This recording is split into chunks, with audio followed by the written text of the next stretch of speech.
Hi and welcome back to my channel. Today I'm going to talk about an option for your missing tooth called Maryland bridge.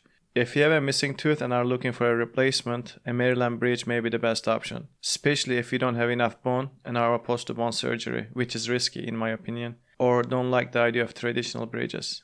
First and foremost, the missing tooth is critical to your health for several reasons. A lack of molars on one side of the mouth can impair your ability to chew food thoroughly and adequately.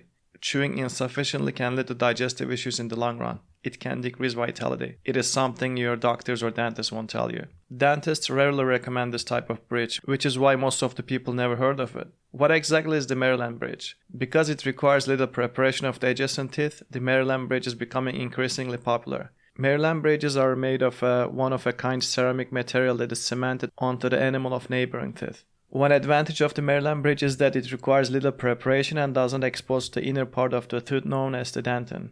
This modification reduces your chances of experiencing tooth sensitivity after the procedure.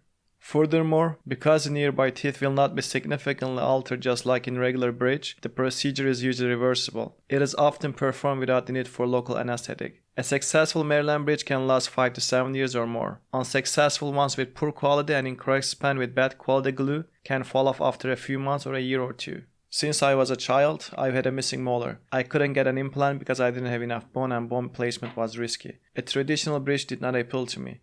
I came across the Maryland bridge. Even though it fell off after a year and I had to replace it a few times, I fixed the wings and hoped that it would stay for many years, but it didn't. In my case, it was harder for two smaller adjacent teeth to hold and support a molar. The durability will also depend which teeth are beside the missing tooth. So if you have a smaller tooth missing and don't want implants, Maryland bridge may work for you. If it is a molar, it'll depend on the adjacent teeth and the quality of material and dentist. If you have a molar and adjacent teeth are smaller, the chances of Maryland bridge lasting long is less. If you have a smaller tooth missing with better support, then the Maryland bridge is way more ideal and can last a lot longer. So if you don't have enough bone inside your gums, I recommend that you try Maryland bridge first before deciding on an implant or conventional bridge. I should also note that ceramic wings are far superior to metal wings and can last much longer. I hope you make the best decision for your missing tooth. Thank you for watching and see you in the next video.